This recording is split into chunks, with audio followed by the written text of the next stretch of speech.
How big an effect has all the, and how much supplements do you take, for example, apart from all your herbs?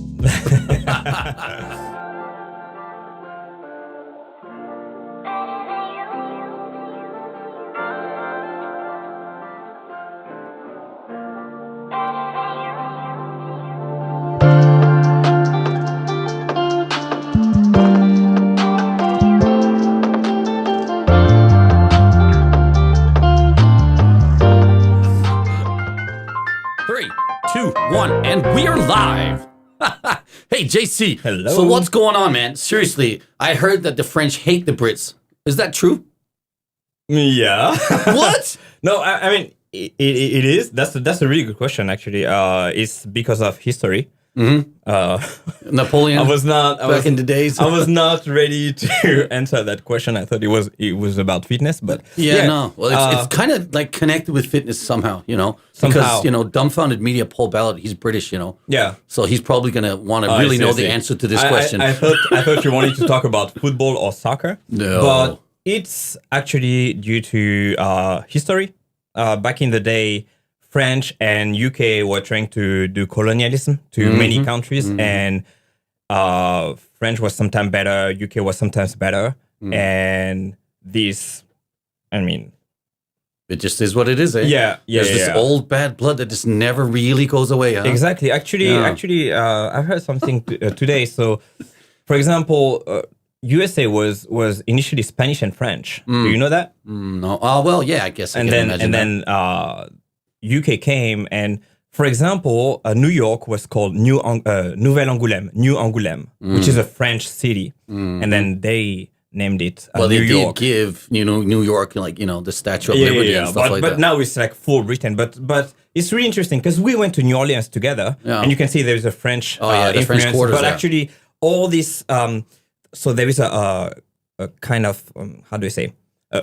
The middle part of USA was actually French, and the side was from UK, and then it was like fighting back and forth. So it kind of brings up for another question, and we're talking about fitness today, actually. So I have a mission in life to do what I consider sustainable fitness. Yes. Recently, I came out with a book that says how to move your body to 100 years old, or at least how to get to 100 while moving your own body and your own, powers and stuff like that, which I feel really important. So I'm all about sustainable fitness, but I'm also a little bit older. I'll give you guys a little bit of background if you don't know who I am. It's like 48 years old now, just turned 48. Yeah. And this is actually our first podcast. So I'm really excited about it, just, getting in and talking about sustainable fitness. And then we made a show last year about sustainable fitness versus elite fitness. You have an interesting view about fitness, that's for sure. Yeah. You're also much younger than I am. So for me, when I was younger, fitness was really important to stay fit so I could fight. Yeah. So I was fit to fight. That was the only purpose I had with training. And you've been doing a whole bunch of other things. Yeah. So let's start off with just like getting a little background check on who you actually are and what you're doing here in Tokyo. Actually, so I'm JC. First of all, I started my JC, you should just be like JC, and then everyone should just know who you are. You want the full name? The full name is Jean-Christophe. Oh, it's so French. It's a really cool name, by the way. Yeah. I started my fitness journey. Actually, I started with karate. Oh, yeah. That's why I'm the master. Exactly. But it was a big thing back in the day, in the 90s in France. Like karate and judo were the only thing you were practicing. Wow, interesting. Why did the karate boom come to France? You want to know? Yeah, history again. Actually, so France was a test country for Japanese products. Okay, so Japanese people were believing that if something is working in France, it will work in Europe. So that's why we had all of the products such as manga, anime. There's a huge following of manga and anime in France. Actually, anime is really hard to produce. Oh. So we need to buy something really cheap. And anime such as Dragon Ball or City Hunter were really cheap to buy. Now, it was really cheap also to translate. Okay, so we had a lot of also Super Sentai. Do you know Super Sentai? Power Ranger, type of things. Yeah. That's one of the reasons Power Ranger came to USA, actually. And then We were talking about karate though. How did karate It come was. to Japan? It was. It's also So, through so that. we had all of those products. So technically, I'm telling you about my generation. We were seeing TV and we were thinking university or high school is Japan. And everyone was practicing karate, judo, and then you had like all of those fighting anime with Dragon Ball, Sento Seiya, this type of thing. Interesting. So I've actually been, because I used to host a show for NHK World called Imagination for like 7 years. Unfortunately, last year they cut the show because of the Olympics, and now the Olympics never came, so I kind of got stiffed on that one. Anyway, yeah, so I went to I've done two things in France, actually, in Paris. One of them was a martial arts event, and it's a huge thing. It's a martial arts festival where they have all different kinds of martial arts. They come in and they do demonstrations, and they do big, flashy light shows, and, you know, they're chopping baseball bats with their hands and kicking them with their feet and stuff like that. And then they are demonstrating all the martial arts, and it's really beautiful. It's like a 2-3 day thing. It's like this big expo for martial arts. And then also I've done a TV show in Paris about the what is that called? The Manga Expo or something like Japan that? Expo? Japan Expo, Japan Expo is super popular. That's in France. huge. I mean, you have the Palais de Tokyo, like Tokyo Palace. It's like Japan and France has 300,000 people come in for that show, I think. Probably. Over 3 days Probably. now. And it's like half of them are cosplayers. like It's crazy. Japan has a really big influence on French people. Okay, so now I know why karate came to France, but that has got nothing to do with your fitness and your history. So after karate, what happened there? But I studied karate. I didn't know exactly. I was really young, like six years old. I didn't know the difference between judo and karate back in the day. So I went to a dojo, and So you could have been judo without knowing it. Exactly. I studied judo. Then I was seeing the karate class, so I studied karate because I wanted to practice. Nice. And then I saw people doing taekwondo, and I saw all of the tricks that we're doing. Yeah. And instead of doing taekwondo, I did gymnastic. Wow. Okay. Yeah, to be safe. To be in a safe. Well, that's because that's really safe to do gymnastics. Yeah. Yeah. And I wanted to do more actually because after that, I went to gymnastic and on the side I was doing capoeira, and I just, like it's just. Right. Do you remember Mark Dacascos? Who? Mark Dacascos? No. You don't remember? No. Why would I remember him? He was a big action movie star back in the day. I think he's Filipino. No, I don't know him. You don't know him? No, unfortunately. Anyway, let's get back on topic here, right? So then, at what point do you come to Japan? So I was living in New York. Then I lived in Canada, Toronto, and then I had an acting agency back in the day in Toronto, and they said, "We want you to be on the next play of Oliver Twist for 1 year. So you're gonna have 1 year contract, but you need to get out of the country until you get your next visa, because that's how it's working in Canada." And then I went back to France, and I said, why shouldn't I do like a working holiday visa during this time? And I came to Japan, and then finally the show got canceled and I stayed here. Oh, okay. Simple. Long story short. All right, so let's just define a little bit what fitness really is, right? So for me, fitness is staying fit and sustainable and healthy, basically. If you have like the building blocks for what you think fitness is, and for me, it's that. It has to be sustainable, something that you can continue doing for a very long time, and then it has to make you healthier or at least raise your awareness of what healthiness is. And then it has to be also fun, right? So for me, that profile works for CrossFit. Just randomly, it works for me. But then when you hear the word fitness, it's mostly associated with, bikini models or nowadays. Well, it's like nowadays. People who stand on a stage and pose for the art of what they call fitness. For me, it's completely useless, because it's not sustainable, and it's not very fun. Maybe that posing on stage and winning a trophy that day might be fun, but I know how hard it is to diet down for all this and get all crazy, and then suddenly people are using steroids. And to be honest, man, you look completely jacked up, man. So how much steroids do you use? 0. No, but it's a good question, right? Yeah. Because you look jacked up, people look at you and they must be judging you. You must be getting this question all the time.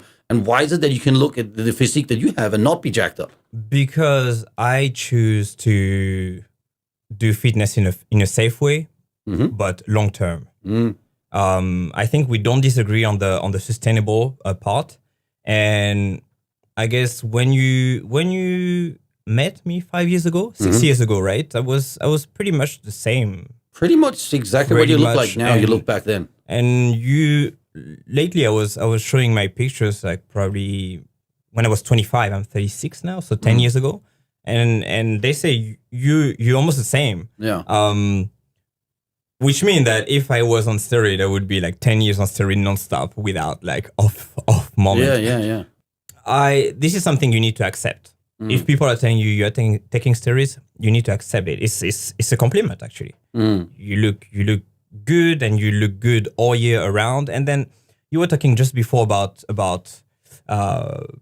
bikini models or something like that. Yeah, bikini models like and there is best bodies. In Japan they have this thing called the best body Japan, and it's like it's completely because I see these people and they call themselves fit and they're very like how do you say they're very vain and they're very like, hey, this is how I look and this is fitness, but they only look like that for one day, and it takes them at least 4 to 6 weeks to diet up for that one day. So the thing is, those people are actually creating the ego based on what they're looking like. Yeah. They don't base their ego on their knowledge or what they did in life or the thing they achieved back in the day. So, and the second problem is you have the what I call the pretty paralysis. Paralysis? Do you say that? Don't know. Like they're paralyzed. It's a really big word. I don't use big words. Okay. they're kind of frozen about the image they gave on stage. So now you have a super good image on stage, and then you have to chase the same image that you had on stage the whole time. And my psychology is different. Meaning is I want to be, I don't know how you want to call it, but ripped or jacked or good looking all year long. This is probably the difference between someone that will be attracted to steroid and someone that is like me and just like taking care of food, diet, but also herbs. I'm using a lot of herbs. Yeah.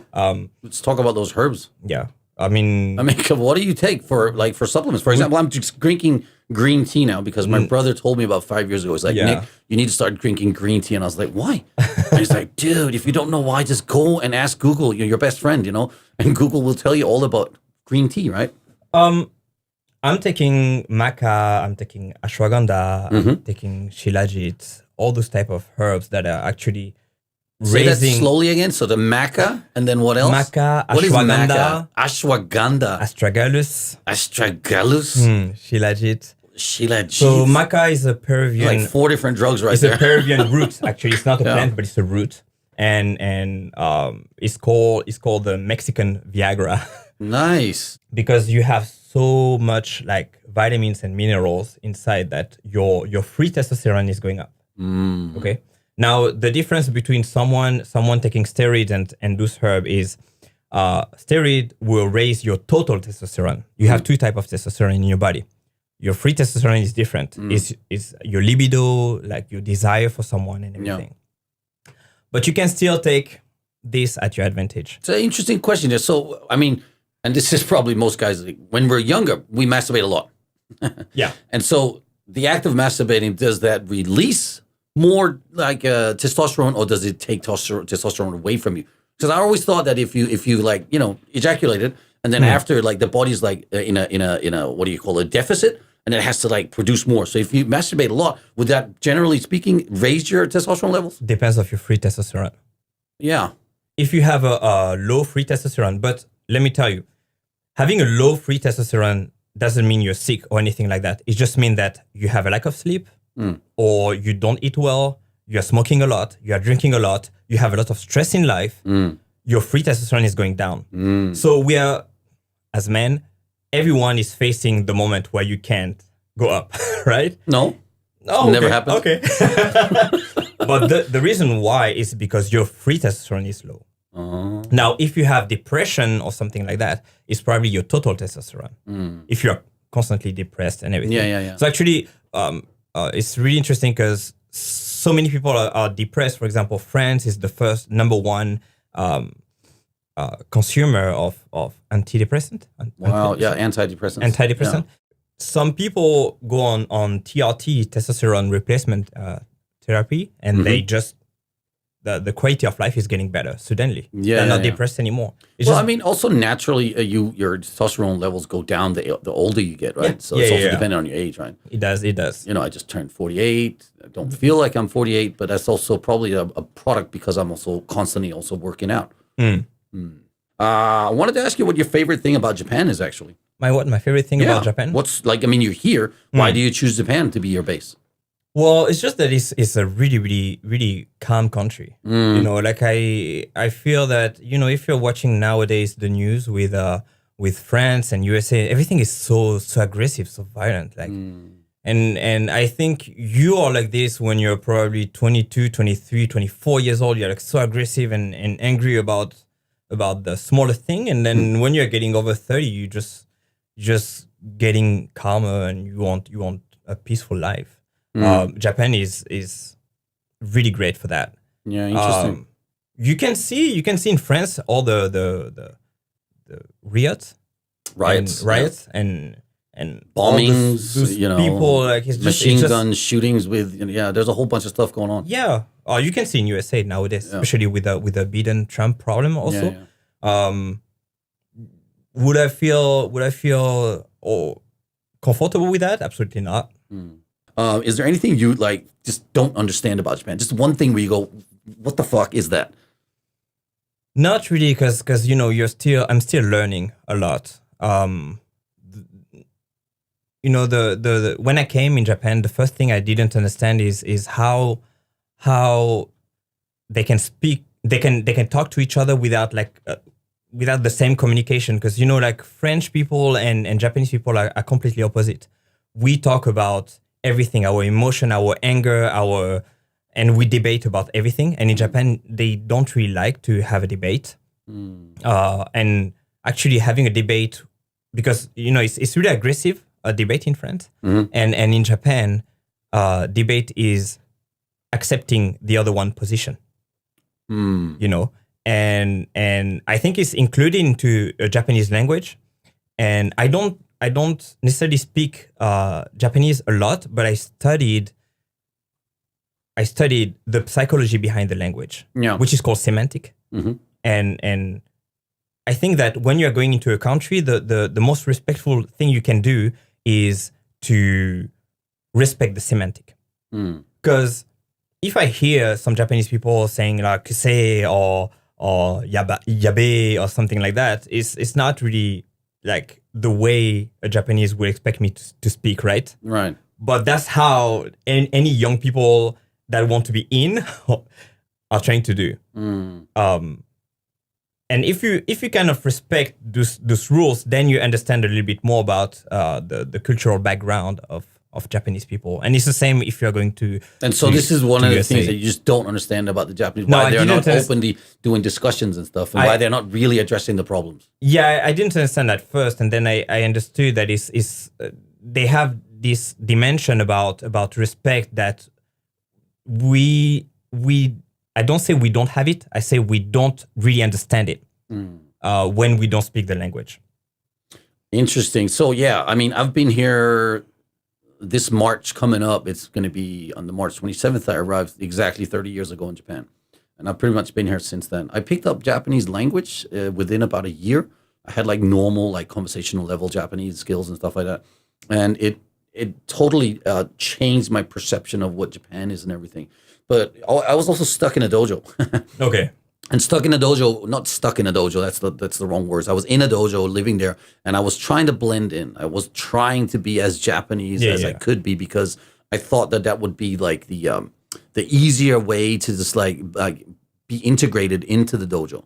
And the dojo environment was very harsh. It was very like us versus them in the beginning. And then when I started speaking Japanese and could communicate with my senpai and also communicate with my kohai, even when we had like, you know, there was dinners or parties or there was mostly just training, but you know, in training we're trying to beat the crap out of each other basically. But also another acceptance for me was to get strong enough to stand up for myself. And I ended up becoming the strongest in the dojo during that period of time. And so just for that fact, I was like completely accepted. So, and then I felt like I had found this second home, and like as a country and as a people and everything. And so I ended up getting married to a Japanese. We were together for almost 20 years, got divorced. And then I jumped straight into another relationship with a Japanese girl. And that lasted for almost 8 years. And then, like last year, it's mind blowing. And I break up, and really within a very short period of time, I find a Colombian American girl who's grown up in Japan. She's fluent in Japanese and English, and so she's also not just bilingual but bicultural. And so now suddenly we have these two massive things that we connect on. It's like she understands the Japanese culture, and she understands also the Western culture, and I'm the same. And it was like literally like it was like walking into a home again, like what I feel like is a home. Like just being with her and like experience life with her was amazing. I fell in love like that instantly. Okay. And it was just like, it was like we'd been together before. It was almost like we'd known each other from a different time period or something. Yeah. And so went like literally within 3 months I'd already proposed. And I walk unafraid into this relationship, and it's just because it is so different. It is like I spent the last almost 3 decades of my life trying to integrate myself so hardly into the Japanese culture that I lost control of who I was and what I really actually valued as a human. And it's kind of really cool for me. And I really like to share this story because YouTube opened up for that door to give me opportunities again. Yeah. Because last year when, everything was locked down and stuff like that, I had this fantastic opportunity to immerse myself into YouTube. My management at the time was like, we're stopping the show Imagination. It's time for YouTube channel. And then it's like, but you can't do anything because you're stuck in your house, right? Mm-hmm. And so for me, it was like, well, what can I do that can still like give me a chance to learn about YouTube and stuff like that? What kind of content do I have? And then I realized that I had been suppressing who I was for the last 8 years and pushing someone in front of me. And like, in order for me to like take a step back from who I really was. And it's like, well, you can't throw Nicholas Pettis away. Nicholas Pettis, his persona is way too big to be thrown away and tossed under the carpet and just forgotten about. And so I started making YouTube videos and filming stuff and content. Or, for example, working out from your house. What kind of workouts am I doing? What kind of food am I eating? And food is also something we haven't even started talking about. Like, what is healthy food? So I knew during the lockdown, it's like, hey, you know what? You're not going to be moving as much. Well, then you shouldn't be eating as much. And so I went the other way. I went aggressively in on weight loss. So I was 170 kilos at the time. And then when we opened up the doors and opened up the gym again, I was down to 94 kilos like that. So I lost over 10 kilos during that time. And I was just immersing myself into that world. And then I started making an audiobook. Also something that you guys should definitely check out. And the audiobook was about the first 3 years in Japan where I just came and was here as an uchideshi. Yeah. But I'm got a little bit sidetracked talking about myself. I love talking about myself. It's not because I'm like you're talking, and I'm still thinking about what happened in your previous relationship and what happened, why you fell in love so quickly and got engaged so quickly. And I think any man wants to have only 2 things in a relationship. Mm-hmm. And that's probably what is missing nowadays with, I don't know if it's about women or if it's a new type of generation due to social media and everything like that, is communication and cooperation. Yeah. You found that probably with your girl, and then you can have a great communication, but if you don't have cooperation, it doesn't work. Yeah. You can talk, you can debate. It's going to be debate. Mm-hmm. Yes, I want this. No, I want that. Yes, I want this. And then at one point, both of you guys need to cooperate. Mm. And that's how it's working. Mm. And from my experience, I mean, we talked about it, and we have a little bit of the same type of personality or behavior. Yeah. It was communication, okay, but it's not cooperative. Mm. Like if you don't have the cooperation, it doesn't work. And then I think we are different, but I think there is a part of us that is similar. Is we are still trying. We believe that someone might change, but if someone is not ready to cooperate, it's useless. Yeah, I mean, for me, it was pretty simple. Like when I was married, I was too busy with myself. Yeah. So I never really needed that. I don't know how to say it. I don't mean this in a bad way, but we met when we were very young. Yeah. And I was very integrated into my martial arts, and I was training a lot, and I was really busy with myself. And suddenly I got really good at it. And suddenly I started like winning tournaments. And then, before I knew it, I had a kid. And then we'd been living together for a while. And then I got a professional fighting career. And all this first 15 years that we were together, I really only thought about myself. And for this, I'd like to apologize, actually. But by the end of it, when my body was completely broken down and I'd had my first hip replaced, I went through so many injuries that we can talk about, but not today, because that is like a whole different thing to talk about. But at the end of it, when everything slowed down and I had pretty much just like lost everything, and I stood, down in the garage, not a house, but in an apartment block, and I was looking at my Harley Davidson thinking, this is it, man. There's no more money in the bank. There's really nowhere to go. I'm going to go down and sell this motorcycle and just take the whole family back and would stay at my mom's place. And I'm going to rethink everything and then figure out what to do, because I didn't see a way out at the time. Yeah.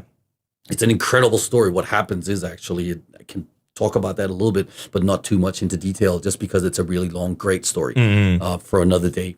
But I went down to the store, was going to sell the motorcycle and go home. And then I randomly met this guy that introduced me to a guy that within like 3 weeks or 2 weeks, he had sponsored a brand new dojo and opened up a dojo for me. And suddenly I had a salary, and suddenly, the dojo was thriving, and I kind of weighed my way back. But so sometimes you get really, really lucky in life. And I also think that there's someone watching over me, and if everything else fails, that there will be some kind of exit.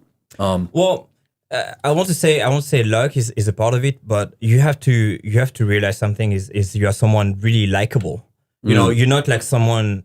I don't want to say any bad word, but you're not an asshole. Something. Oh. You can say asshole. It's I don't okay. say it.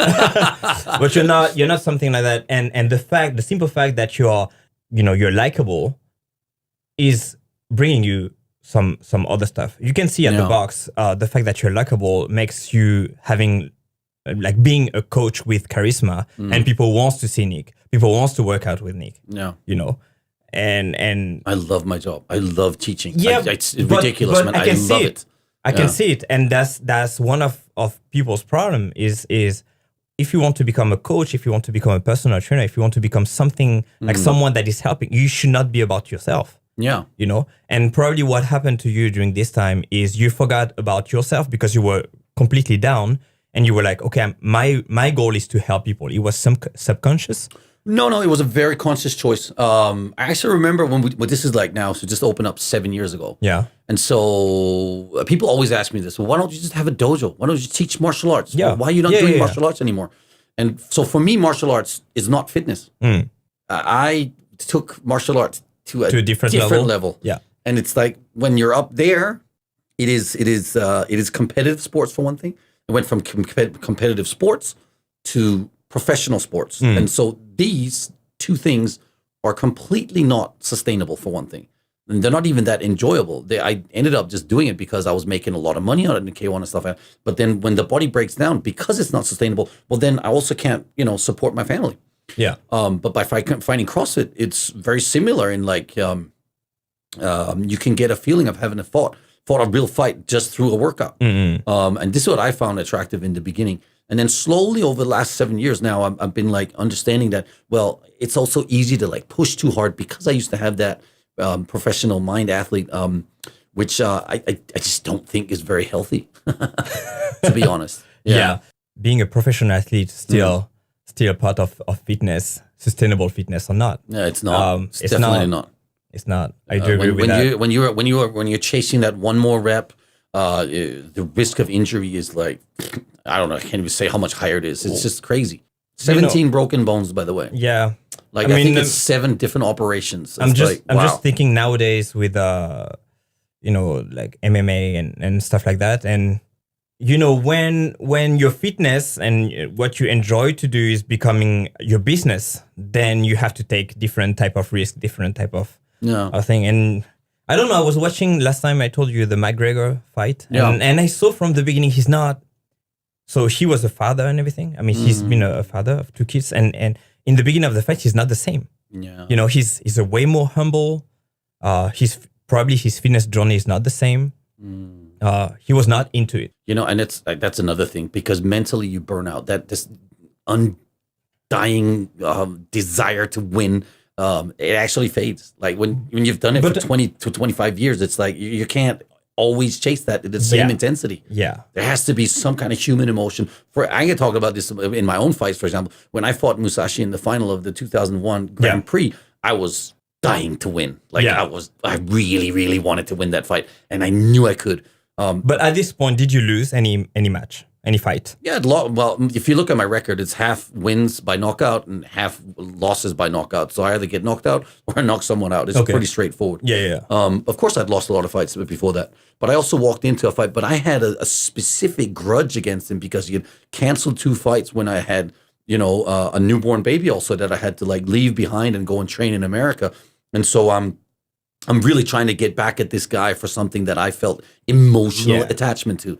And so when you have that desire and when you have that feeling, it's not something you can fake. It's just really, really there. Something that you want so badly. Yeah. And that was a great feeling. He was your nemesis, right? Yes, he was. And he's coming on the podcast at one point. Oh, really? Yes. Nice. We're going to go back and talk about the old days. Yeah, it's going to be awesome. Fitness. Back then versus now, what does that even mean? What do you think fitness has changed? And this is, again, it comes down to what is fitness? Yeah. Like, really, because I know what I like to do. I actually like to do now lighter weights. Like, I don't want to gain. Like, everyone's talking about the gains, man. You got to get them gains. I don't want to gain anything. I just don't want to get hurt. So lighter weights for me, even dumbbells or body weight exercises. I'm struggling with a bad wrist. So it's been a little bit hard for me to do a lot of the gymnastic stuff. I like to do gymnastic stuff. Like bar muscle ups are kind of cool. Like walking on your hands is kind of cool. Yeah. It's just because they're cool things to do, right? But I can't really walk on my hands right now because it hurts too much. And so how did that happen? So, hey, Nick, you're talking about sustainable fitness. What's wrong with you?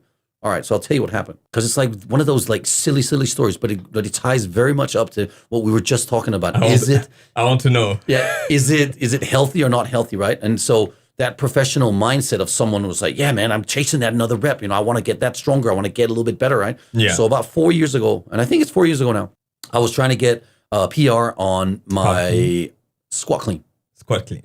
There you go. So I go. pulled the barbell at 100. I got 112 kilos, so it was a pretty good, for me, that's a big lift, right? And I put on 115, and I was like, yeah, I think I can get it. So I get the barbell up all over my hip, and I drop onto the barbell, and as I'm catching it, my elbow got stuck on my knee. And so the barbell could then not go in and land on my shoulders, right? Because my elbow wasn't fast enough because of the weight, I dropped down too fast. So I got stuck. The barbell sits right there, and then it just pulls it in with my elbow stuck on my knee. So my wrist got overextended, and I tell you, man, I thought I had broken my wrist there. Like, for real. I was like, that's it. It's done. I was like, yeah, I can't do anything. I was sitting like this going. I was not here on that day, but I remember after. It was one day after. I was like, whoa. Yeah. And so I didn't break it, but something definitely went wrong. So it's been sore since, and it's been up and down. Like last year, I was doing a lot of handstand movements, and my wrist was all right. And then recently, this K-1 champion comes in and says, hey, I want to work out with you, this and that, and he starts off easy, and then he ends up going, I want to spar you, and I was like, no, I don't do sparring anymore. I haven't sparred in 10 years. I'm not going to spar a K-1 champion right now, right? His name is Cena, by the way. He fights under 90 kilos. Really nice guy. But so anyway, I ended up really tall too. Yeah, tall, like 190, almost 2 meters. Yeah. And so I ended up holding the pads for him. I gave him a pair of gloves, and I got the small pads, right? And so we went 5 rounds or something like that, Yeah. It was really fun. I got really excited and caught up in it. Come on, do this, do that, throw some kicks and all this stuff, And he's like, oh, he was loving it, right? Yeah. And then the next day, my wrist was like, same pain again. And that's been like 3 weeks now. So now I'm struggling with this. So there's a real story you have pain for it right now. Yeah. So this is also a part of the old injuries that I'm still dealing with. Yeah. So what do I do to deal with that in a workout, right? So I've been doing a lot of boot camps lately, where the weights are much lighter. I can control them all by myself, how much I want to lift. And then like yesterday, we did burpees. Okay. So burpees is like that also hurts your wrist, right? Even this just hurts when I'm just doing this with the wrist. But so instead of going down the flat-handed, I went down on my knuckles. So, I'm keeping the wrist straight, but I could still do the burpees and still get through the workout. And I think that when I talk about sustainable fitness, it's really about understanding what it is that works for your body. And if you don't know it, then you should have a great coach that can help you do these things. I haven't really spoken about this anywhere else, but I have a goal. I have a very specific goal with becoming like this fitness guy because we're building an app that people can follow programs in their houses from all over the world, basically. But I would like to be a guy that people look up to for guidance in their 40s, 50s, and 60s.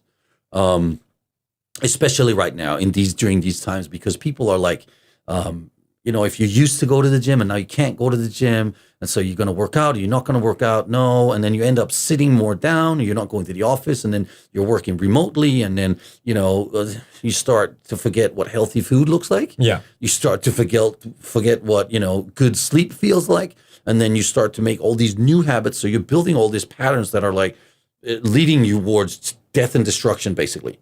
So how do you change it? Well, we know that fit people are not depressed because they get so many endorphins coming out when you're working out, and so it's a massive stress relief, right?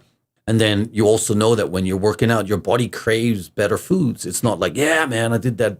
I did this massive workout. It's like, oh, now I want a burger. No, you don't actually want a burger when you've done a great workout. I don't anyway. So the more I work out, the healthier I eat, or at least the healthier I try to eat. You try, it's important. And then, but people around my age, we also have been around the block for long enough that we also like to drink alcohol. Yeah. And people are afraid to address that they drink alcohol. I love alcohol. I love drinking with my friends.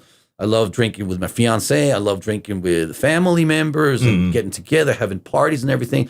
And I don't think it's going to change. There will be days that I don't drink, but most days I enjoy a couple of drinks or even more. But I still stay fit and healthy, and I can move, and I'm proud to do that. And there are two things that I do to do that. Yeah. One is that I always make sure I get enough sleep. I know that. I know that I have to get enough sleep. Sometimes you want to talk to Nick at at 10 or 11. He's like, no, I'm going to sleep. Yeah, no, I'm not even done. Yeah. When I'm tired, I go to bed. That's it. Yeah. And I know if I have a time to get up the next morning, that then I'll just go to bed earlier. Yeah. And I'm not afraid to do that. I used to be afraid. I used to be really like, when I was playing a lot of video games, you would understand that. Yeah. So I don't play as much video games as I used to. I haven't been playing in a long time, actually. And so that also keeps me from staying up later at night. And then I do one more thing is I'm really conscious of what I eat. I do a couple of things, I'll do intermittent fasting. I'll do longer fasting, not over 24 hours, but I'll do like 24 hours once in a while. And then I also just try to eat really clean. And when I say clean, I say low carbs because it doesn't take a lot of food to sustain me, to be honest, especially if I'm having drinks, because I'm getting a whole bunch of empty calories out of that. And it kind of puts everything on hold. So that's really important. You're saying that empty calories. Yeah. Because I know you really hate empty calories. Yeah, I hate it. Cool. Like, what is the goal? I mean, no offense. I don't drink alcohol because I don't like the taste. If I drink alcohol, it's to get tipsy or drunk. That's it. That's the only goal. When you're drinking alcohol and you are adding some calories, like there is something. But this is what would you see? Because you're like a coach, right? I mean, you coach people, you teach people. Okay, I understand it. So the sacrifices you go through to look and feel the way that you do. And for you guys that don't know JC or have seen him actually work out in the box, he's really, really fit.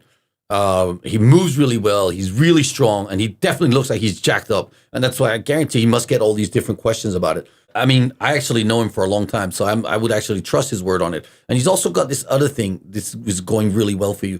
Is like you also like functional bodybuilding, and you've done it for many years, like 20 years maybe, I don't know, 25 years. And then so your gymnastics background, and this is kind of where I find it interesting, because you're probably the fittest guy that I know that moves as well as you do with gymnastic movements and everything. There's really nothing this guy can't do, and that's kind of cool. I really like that. But I also think that the gymnastics background is what that gives you those arms, for example. Because your chest is small and your arms are big and the shoulders are big. And that's like when I see other gymnasts, because we used to have a gymnast in the gym. Yeah, I remember. And he was like known for being the ring master of Japan, right? And he looked like a miniature version of you. Yeah. With much skinnier legs, by the way. He had the smallest legs ever. And then his body was like, oh, and then his arms came out and you're like, woof. And it's like, whoa. He did like a max weighted pull up one time and he added like 70 kilos Like he had 70 kilos hanging from a weight belt. That's huge. And he was weighing 62 kilos or something like that. He was tiny. He was light. But question, did you think he was on steroid when you saw him? No. Why? I don't know. I mean, he could have been on steroids. How do I know? What do I even know what steroids does to a person? Do people thought he looked jacked?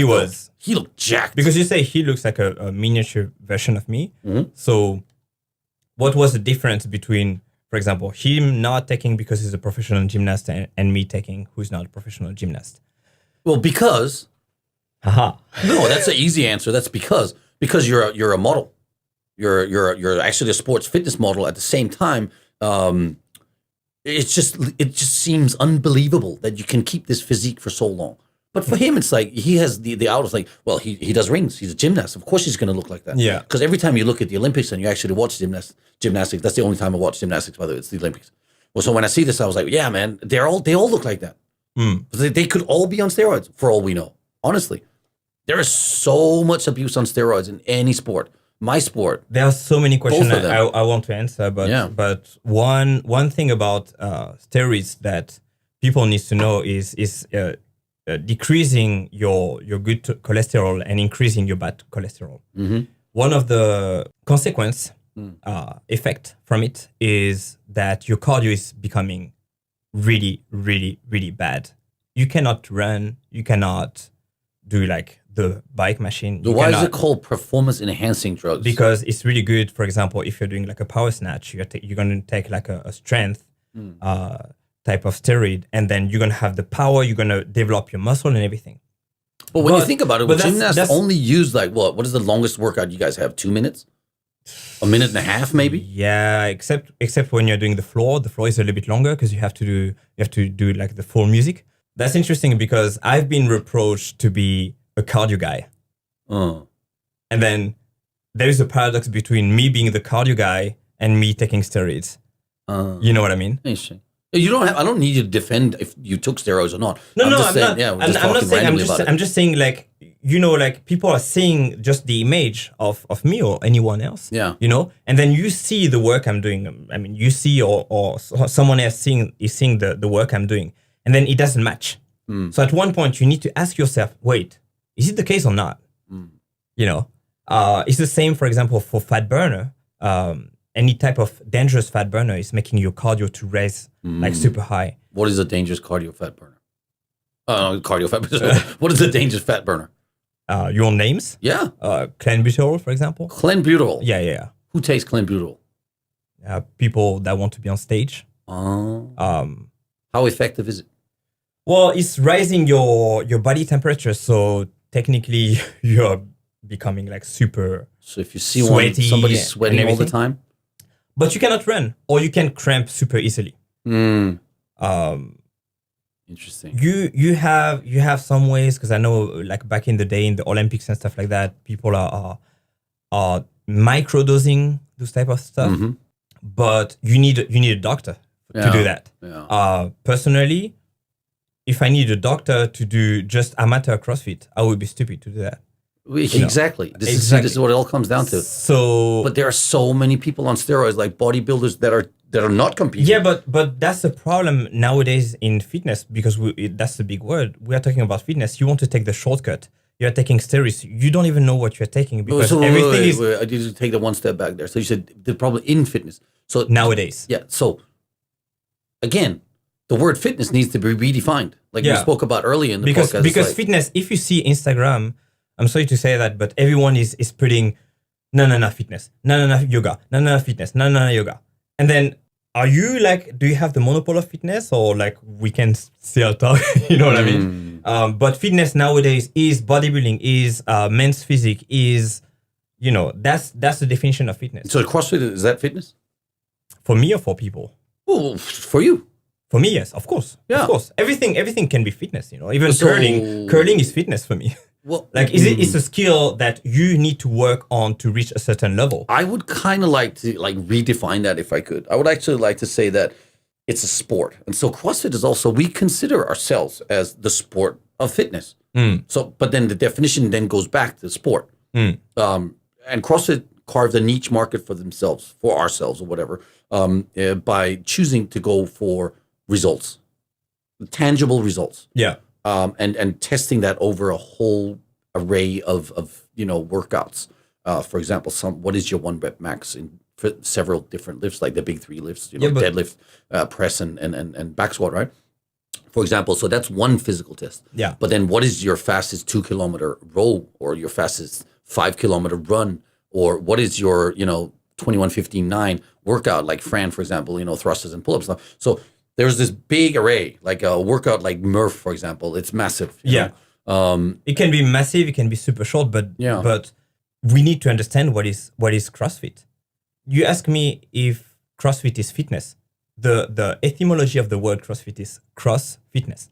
You take all fitness and you mix it up together. Yeah. So which means that weightlifting is fitness. Yeah, we're also now doing a trend as being like functional bodybuilding within CrossFit. Yeah, I mean, functional bodybuilding means that you can get jacked by doing functional movement, right? Same etymology. Yeah, for me, when I call someone jacked, that's I think they're on steroids. But there's a lot of steroids in CrossFit. For people who are amateurs, I don't get it. Nowadays, I think that people are thinking that the fact that they're going to be jacked or they're going to be muscular, they're going to have popularity and money. And I make a difference between men's physique and bodybuilding competition and women's. Do women take steroids? Of course they do. Huh. Of course. Wow. Clenbuterol? Thyroid thing to make the that just sounds the body dangerous. to function like faster. But also, of course, steroids is milder, of course, but it's still on. And the problem is, you take someone like, I should not say name, you take someone like Dwayne Johnson, The Rock. Yeah. He was taking steroids for a reason. It's a business. Yeah. He's one of the most paid actor in the world now. So, but that's because he's talented. That's not the steroids. This is physique. Yeah, but he was doing WWE. Yeah. So he's still paying like $1 million a year or something like that. They were killing it. And then that's one of the reasons. Like, now your image is a business. Yeah. And when your image is a business, there is you can say, oh, I don't want that and everything, but you can understand, okay, that's a business. So now he needs to maintain this image. Yeah. And if you see someone like Vin Diesel, for example, I don't know if he's taking or not, but every time he has a bad appearance, now he's getting body shamed. Yeah. And that's probably where Dwayne Johnson is smart and Vin Diesel is like keeping this action movie guy, and then he's getting like fluffier or fatter and stuff like that. I think like the ultimate, like, if we're going to go into actors and stuff like that and famous people, I just think like the transformation that they made in the Avengers when they made Thor fat, it was funny. It was delicious. I love it. Yeah. But of course he looks great because that was just the fat suit that they put on him, right? Yeah, I think actually it was a great idea. Because it's the same, like when you see an actor becoming fat, not on purpose. Yeah. Such as the guy from Prison Break. Dominic. Wentworth Miller.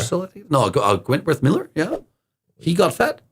He was like super skinny and everything, and he got fat at one point. Really? Yeah, and he had to justify the fact that he was on depression. Interesting. I didn't know and that. he got even more depressed from seeing like the bad comments. Well, of course, they're same with the guy doing how do you say, King of T'Challa? Black Panther. Yeah, he was like, people took a picture of him like super skinny, and he had a cancer, and he died right after. Wow, that's so bad. So the average Joe, you need to keep like the image you gave to people. And that's what I was talking about, when you need to be frozen with your image in bodybuilding or in acting. Yeah, I can see that. Yeah. So it's a really good thing that I never was, jacked up and when I was fighting, because I had, when I was the strongest, I was a bit chubby. But you can still see that people are commenting. For example, you're going to the gym and people are commenting, oh, you lost weight or anything like that. It's the same for me, actually. Yeah, if I'm losing a little bit of muscle, people are like, oh, what is happening? I just like to fuck with your mind. And I said, oh, you got skinny arms, man. What happened? But I don't mind. Like, I don't mind because,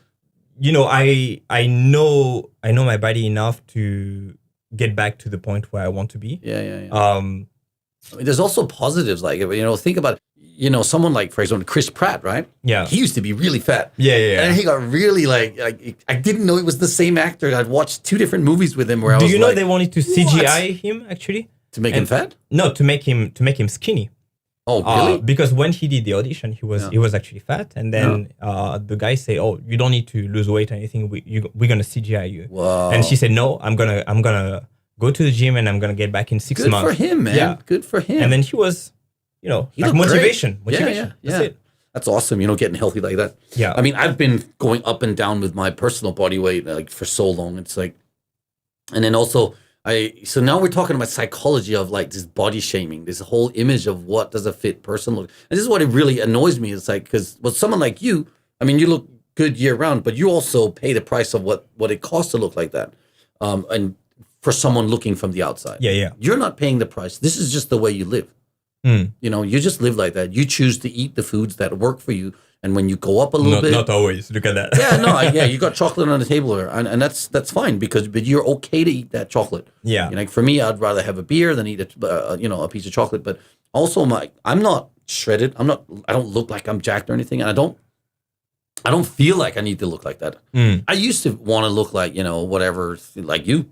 You're like my hero in image. It's like, yeah, I'd love to look like that, but I don't want to pay that price. Like I'm not willing to do that. For me, it's like, no, I also love burgers. I also, but I do too. Yeah, I know. But I'd love to eat the things that I like to eat. At the same time, I want to find a good balance of where I am. And I also, over the last year, I'd say I've also found like, okay, I'm comfortable where I am right now. Yeah. So, and I feel good. But can you that's say just who I am? Can you say your diet nowadays is the diet you had 5 years ago, for example? No. So that's an But important that's thing. how I live now, right? Exactly. Yeah. Because you say, for example, I'm paying the price for being like that. But those small changes that you're doing year after year actually becoming your regular diet. Yes. But you don't call it diet. For example, I don't call it diet. Nope. I just eat the way, like probably 5 years ago, it was like a strict diet. Mm-hmm. And then when I want to have a burger or I want to have a piece of chocolate, or even if I want to drink alcohol, I do it. Yeah, sure. And then this is becoming my diet. Yeah, no, but you see, that's what I'm saying. You're not, like I said, you're not paying the price. There's no price that you're actually paying. Like for me, I've spent a lifetime on changing habits. And it started when I think I was 15 or 16. Yeah. Because I used to be a really fat kid. Yeah. Okay. Really fat kid is a little bit of an exaggeration. I used to be a chubby kid. My brother used to be really fat. Okay. I hope he hears this podcast, by the way. He's going to give me shit for that. And so when I started karate, when I was just before I turned 15, I lost all this weight and I felt great. But at the time I was also drinking 2 to 4 liters of Coca-Cola every day. Yeah, there you go. And I was like, man, this is so bad for me. Yeah. And I had a skinny friend. Yeah. And so my best friend, Ulrich, he used to be, I guess, skinny. He just looked like a normal kid. But he would be drinking Diet Coke. And I used to hate the taste of Diet Coke, but he used to love Coca-Cola. I was a Coca-Cola freak. I had like a little museum of my Coca-Cola bottles and all the caps and all this stuff. And I was like, buying stuff and stickers and stuff. I really, really used to love Coca-Cola. Yeah. And then I started drinking Diet Coke one day. And now I rarely drink Coca-Cola at all. I like, even Diet Coke, it's very rare that I actually drink even a Diet Coke, but I'll never drink a real Coke anymore. It's too sweet. I can't stand it. Yeah. And so that was like probably the first major change that I made in the diet. Like it was a conscious choice of, okay, I'm going to stop drinking Coca-Cola because it must be bad for me. And then I remember the second choice was, I used to love cafe au lait with lots of sugar in it, like a really sweet coffee with lots of milk or cream in it. And it was just one of those things. Yeah, there was this French movie actually where they drank a cup of cafe au lait in a bowl, and I thought it was really cool. And that's why I started drinking cafe au lait. I just I just thought it looked really cool that they were drinking out of a bowl. And then one day I was like, you know what? Maybe I should get rid of the sugar. It's just a small choice. I got rid of the sugar. Then I was drinking coffee with milk in it, and then I got rid of the milk. And now I wouldn't say hate, but I actually don't drink milk at all, for example. And I don't put sugar in my coffee. It's just purely black. Yeah. And so I've been going over these changes that lead towards a better life eventually.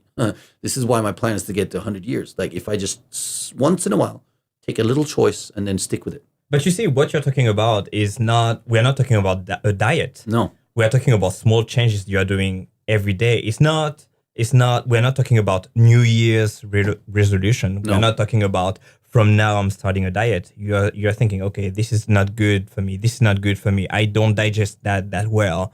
And then you're changing step by step. And then that's what I'm doing. Yeah. And the number one mistake people are doing nowadays is, okay, I'm going to start a diet. And it's like so strict that right after they're binging. Yeah. Or they're doing like completely the opposite of the diet. Yeah, exactly. Again, I totally agree. It's just like, so how was I eating before? How am I eating now? Where am I comfortable with how I feel and look now? Because I think it's all about a feeling. I think real fitness is about how you feel in your body. Are you comfortable with yourself? Yeah, yeah. Do you wear clothes where you feel you look comfortable in it? You know, do you need that, you know, Instagram photo of you with a shredded six pack? Well, then go get it. You know, don't sit there and talk about it, but go get it. But for me, But that's one of the reasons people wants to take a shortcut. Yeah. They see Instagram and they're like, why I'm not like this? Like you're creating all those toxic type of feelings such as envy, jealousy, those type of thing. And then instead of thinking, okay, I need to work on myself, I need to work on my way to eat long term and everything, they think, okay, I'm gonna take this product, I'm gonna take this steroid. What is the number one supplement? Like, yeah, you were talking just before about fitness back and fitness now. Yeah, now, and the only difference is, of course, they had products back in the day, but we were not constantly on Instagram or Facebook searching what is the best whey protein, what is the best BCAA, what is the, actually, matter of fact, we didn't have BCAA back in the day. It was not an isolated product. It was essential amino acid, and it was 3 centimeters caps that you couldn't swallow. Yeah. I don't even know what you're talking about right now, to be honest, because chain I know acid. I know what that is. Now I know what it is, but honestly, when I was trying to gain weight, because I came to Japan at 72 kilos and I went from 72 to 102 kilos in 3 years. When I was trying to gain weight, I was eating as much as I could and getting as much. I didn't even know what protein powder was until I came to Japan. Yeah. And then so I never really like bought into that, oh, I need all these supplements. Like for one thing, when I was younger, I couldn't afford them. And for another thing is I just didn't believe in them. So I'm like one of those guys that it's like I don't take anything, like for real, like no protein powders. No, so I never really got into the study of, maybe. So when you say when I ask you what's maca is, I know we spoke about this last year. Yeah. So that's why I actually know what it is, because you told me about it before. But I don't do supplements. Like maybe I'll take a fish oil once in a while, like because I have the big bucket in my house, and it's like I forget to take them. I forget to take those supplements and stuff like that. And it's not because I don't want to. It's just I think real food is enough. I perform well. I feel good, and I'm okay with that. Yeah. But some people like swear by multivitamins and they swear by all these things. It's just like, how big an effect has all that, and how much supplements do you take, for example? Apart from all your herbs? I'm taking, I'm not taking it, but I'm taking vitamin D3. I'm taking vitamin C. But this is, I always have those type of vitamins when I want to boost my immune system. But what I'm doing is a little bit different. I'm not taking supplements to get more jacked. I'm taking supplements because I want my immune system and my digestive system to be at the best. So I'm doing biohacking. Biohacking. Yeah. That's my main goal. Green tea caps for the antioxidant. Antioxidants. I'm not taking something super weird. I'm taking CLA. What's that? It's a type of fat that is making your fat cell not to absorb fat. Does that make you shit weird? Not at all. We're not talking about Orlistat. We're not talking about that. I can't remember what it was. Orlistat. Somebody said, hey, you should use this as a diet supplement and it will like tie all your fat up and then you just shit it out. It was the worst ever. Oil, right? Oh man, it was like the worst. Like you better be single if you do that. and then you think, right? You think that you're just gonna fart and then it just goes. Yeah. Oh, it's just disgusting. Oil. Yeah. It's just oil. I can't. Yeah, no, I'd never do that again. It's interesting. It's a drug. It's not a supplement. It's a drug. It's an interesting drug for people having obesity. Oh, okay. Yeah, and it works. It's working. I mean, you're not absorbing fat, but for people listening, it can give you colon cancer. Oh. Yeah. Ha. There you Ha. go. Well, be careful. The price to pay. Yeah, that's really the price not to pay, right? Yeah. Yeah. So, JC, we've had a lot of topics, a lot of things to go over here, but I was gonna kind of like get into the roundup of the podcast now. Yeah. And so, there's many more things we can talk. I know you love to talk about relationships and stuff like that, and but just gonna have to come back on it. Yeah. What I would like to do is like just to engage our listeners today that we have started, or I have started, a Patreon account. And if you're interested, just go to patreon.com/The Tokyo Show, and then you can become a Super Tomodachi. Yeah. So Super Tomodachis get a shout out on the podcast, and they also get to ask a question. So Fredrik Granqvist, and he's a Swedish friend of mine actually, from the karate. He says, and this is actually a really good question. What's his name again? Fredrik Granqvist. So Fredrik. Fredrik. Okay. Yeah, Fredrik. He says how important sleep is, and how to improve, like what not to do close to time for sleeping, and also more info on sustainable training, maybe some mobility as well. So that's his question, and he is a true super tomodachi, by the way, and that's why he gets his shout out on this one. Extreme tomodachi. Not a super tomodachi, he's an extreme tomodachi. Yeah. First question was about sleep. Yeah, let's just talk about sleep. And then we'll kind of round it up with that today, I think. The most important. Yeah, you really I love sleeping. Yeah. Like if you're in a healthy body and healthy mindset and you're living a healthy kind of life, you're probably sleeping half of your life. Yeah. I mean, the number one thing you're going to do when you're doing any type of sport, you're going to break your muscle fibers, right? Sleeping is just the best way for you to have your recovery because this is the moment where your hormones are going up, your growth hormone, your testosterone, mostly in the morning and everything. Have a lack of sleep, you don't recover. That's pretty simple. Yeah. I'm trying to do long story short because you can develop the thing as much as you want, but if you don't have a good sleep, if you don't have long enough, if it's not a quality sleep. Yeah. Well, what not to do before going to bed, or actually, this is what I would suggest to do. And I found out this many, many years ago, your sleeping zone from the rest of your life. So don't bring your computer to bed. Yeah. Do not bring your cell phone in and start, checking Instagram for who's got the sexiest abs. You could check the Tokyo Show Instagram, though. It's kind of cool. Yeah.